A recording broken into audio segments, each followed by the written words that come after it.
Allan Muller came all the way, drove here from Delaware today. So if he can still stand after that long trip, we're glad to have him here.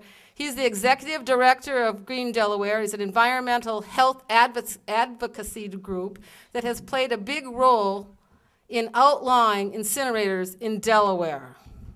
This is what we want to do. Neighbors Against the Burner will outlaw incinerators in our state. At one time, Allan was involved in designing and promoting incinerators for about 14 years.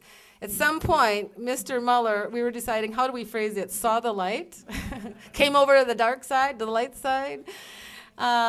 Because he realized that allowing industry to make these policy decisions subjected all of us to unnecessary pollution, illness, and disease, and co-founded Green Delaware to be a truly independent voice.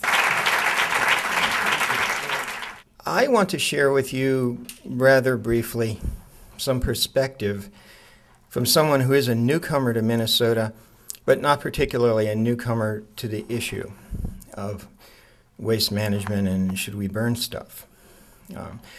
In Delaware, bad experiences with burners swung the pendulum towards dumping, and there are a lot of problems with dumping in Delaware.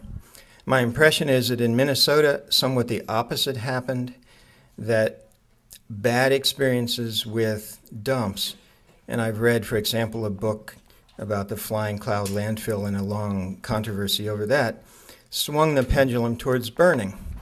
And I think the lesson that can be drawn from these and many other episodes is that neither dumping nor burning is the answer. It is also true that neither dumping nor burning have to be done. There are alternatives, and we often talk about those these days under the label of zero waste.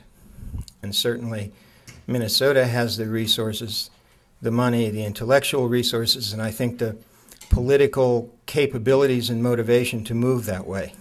So I want to suggest to you up front that you're not faced with a set of ugly and unacceptable alternatives.